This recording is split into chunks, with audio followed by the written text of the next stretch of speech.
vais vous proposer quelques définitions de la nation, du peuple, de la source de sa souveraineté, et ensuite aborder au travers du conflit ukrainien, puisque on a parlé de vente d'armes et de conflit, comment cette souveraineté a été mise à l'épreuve dans une période extrêmement récente, entre 2014 et aujourd'hui.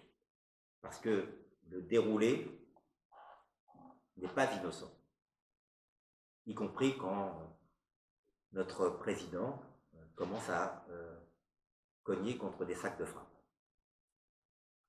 Qu'est-ce que la nation? C'est une proposition. La nation, c'est le peuple à l'intérieur des frontières déterminées par l'histoire. Donc la nation, c'est un construit historique. Qu'est-ce que c'est que le peuple? Le peuple, c'est l'assemblée universelle des citoyens dotés de droits politiques. Donc le peuple est un corps politique. Mais ces droits politiques, il l'exerce comment? Par quel intermédiaire? Le citoyen, puisque c'est nous les citoyens. Au travers de la liberté d'expression et donc de la liberté de conscience.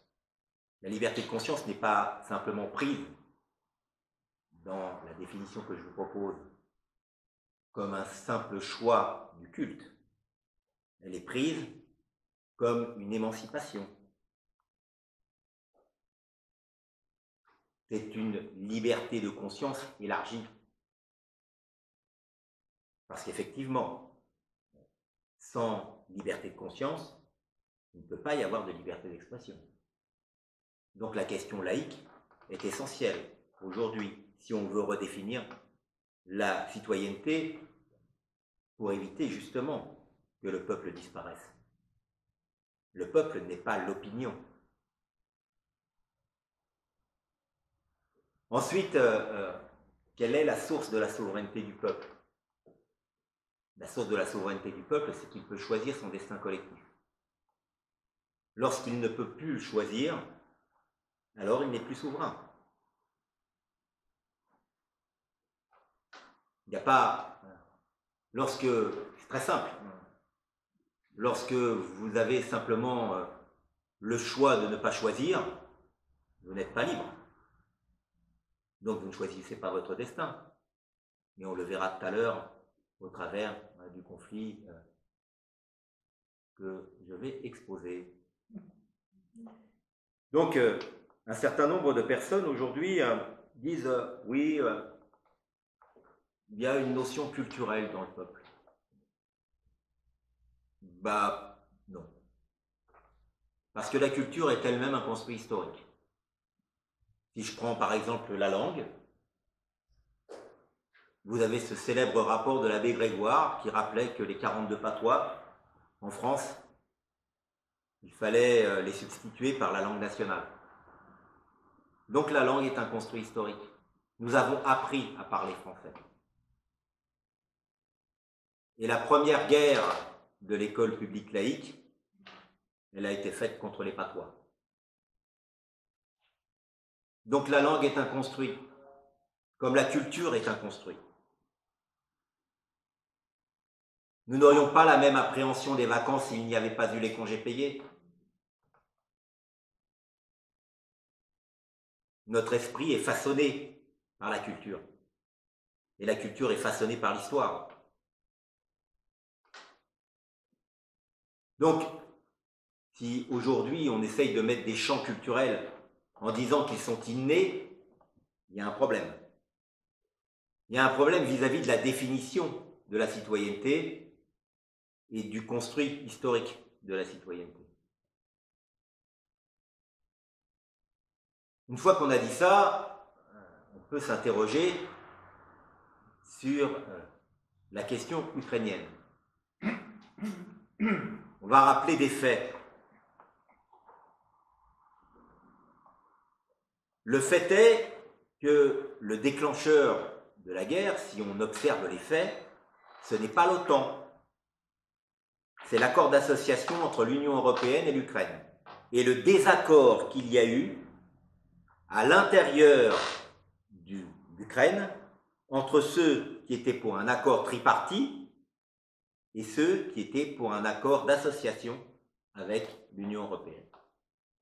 C'est ça l'élément déclencheur. Ça n'est pas des histoires, oui, on peut y mettre des histoires géopolitiques derrière. Mais ce qui est intéressant, c'est d'observer que, ben oui, on comprend pourquoi les Américains n'étaient pas aux négociations de Minsk. On le comprend. Ben oui, ils n'avaient rien à y voir. Or, si l'OTAN avait été impliquée, je pense que nous aurions vu les négociateurs américains de plein pied dans les accords et dans la soumission des accords de Minsk, qui n'ont pas fonctionné d'ailleurs. Qui n'ont absolument pas fonctionné.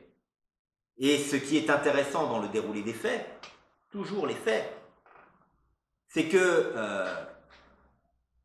lorsque vous regardez la réaction des diplomates russes, il vous dit quasiment 10 jours avant l'envahissement de l'Ukraine, de la Crimée, qui était le premier élément de la guerre en Ukraine, nous espérons que vous respecterez l'accord que nous avons passé. Cet accord, c'était un gouvernement d'union nationale en Ukraine, réunissant toutes les composantes. Parce que ce qu'on a oublié dans l'histoire, c'est qu'effectivement, il y avait une composante pro-européenne, mais qu'il y avait aussi une composante pro-russe à l'époque. Et donc, tous ces éléments-là, en avez-vous débattu? Ben non. Par contre, vous avez validé, en 2015, au travers de vos représentants, l'accord d'association à l'Ukraine. 14 députés. Mais cet accord d'association à l'Ukraine, il nous engage. Nous sommes d'accord.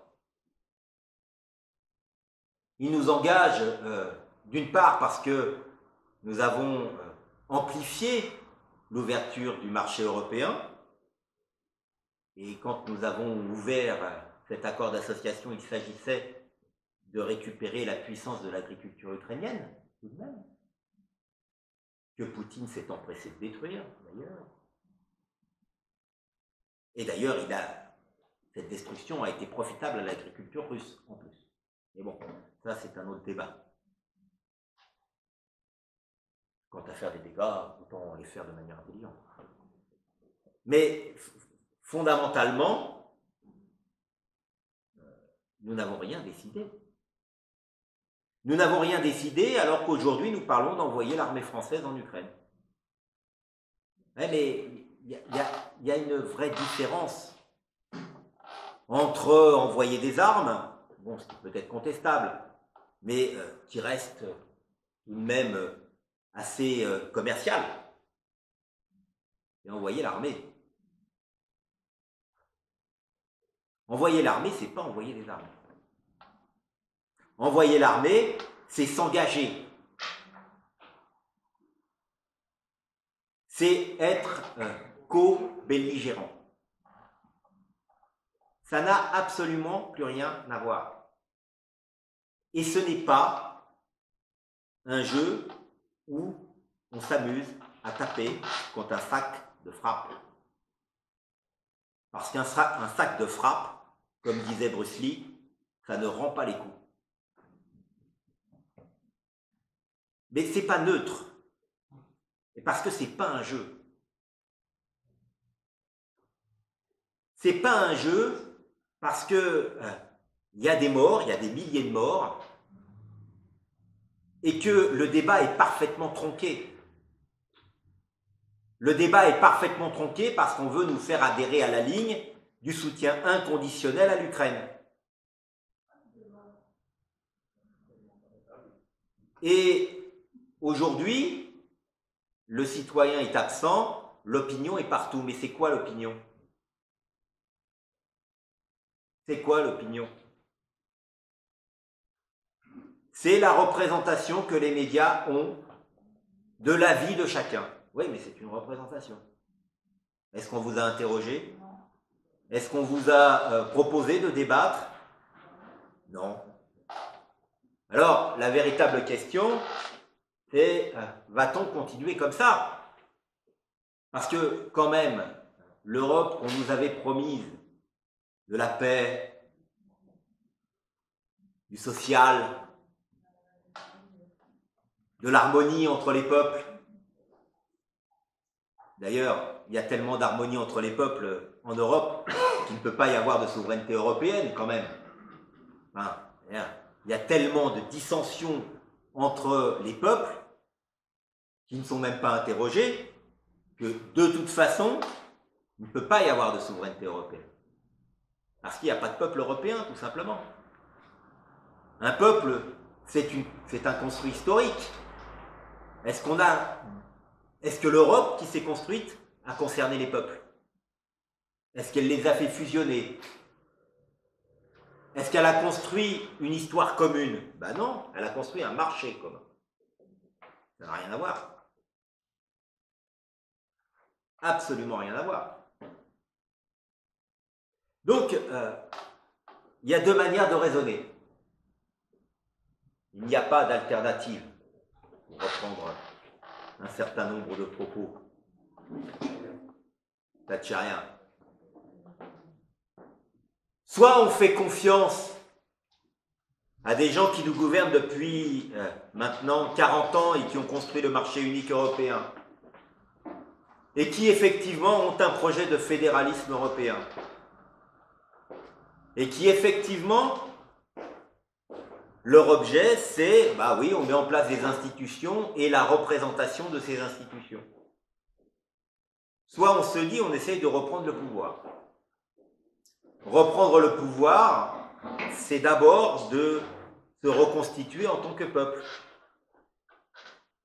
Se reconstituer en tant que peuple, c'est d'abord de se rappeler que le premier constituant, c'est le peuple. Et c'est à partir de la nation que je vous ai défini qu'il faut reconquérir cette citoyenneté. Parce qu'aujourd'hui, effectivement, elle est menacée. Elle est menacée de partout.